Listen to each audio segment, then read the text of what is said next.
أسرار المطبخ اللي هتفرق معاكي 180 درجة في الأكل. يا ست الكل ركزي معايا في الليستة دي، كل نقطة فيهم سر من أسرار الشيفات الكبار. علشان الكفتة ما تكشش منك، ضيفي معلقة بقسماط زائد نص معلقة بيكنج باودر، هتطلع طرية ومتماسكة زي الجاهزة. الصلصة تعيش من غير عفن، نقطة زيت على وش البرطمان تقفلها وتحميها. العصير ما يسودش، سواء جوافة أو موز، حطي نص ليمونة، هيفضل لونه حلو وطازة.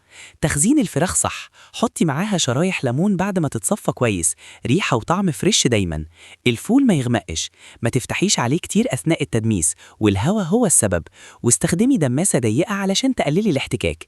المواعين تلمع زي المراية، رشة خل في مياه الغسيل هتفرق معاكي جدا.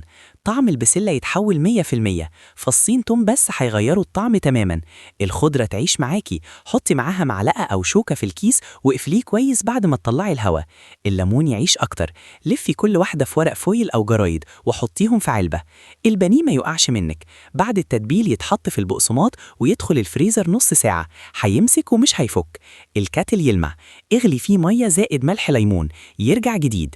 تسوية اللحمة الصح، الملح في الآخر، ومعاه معلقة سكر صغيرة زائد نص معلقة بيكربونات ولو اللحمة كبيرة، تستوي بسرعة وتبقى طرية. المكرونة بالبشاميل، بلاش زيت في السلق علشان الصوص يمسك فيها حلو.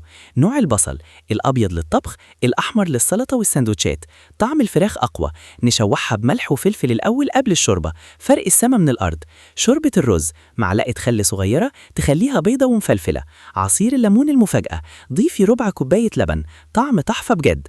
صلصة من غير مرارة، بعد الخلاط تتصفى كويس من القشر والتفل. قوليلي بقى أكتر سر فيهم أول مرة تسمعيه. اعملي لايك وشير علشان نوصل لأكتر عدد ممكن. اللايك مش هيفرق معاك، لكن بيفرق معايا جدا علشان نقدر نستمر وننشر كل جديد. ما تنساش تصلي على الحبيب.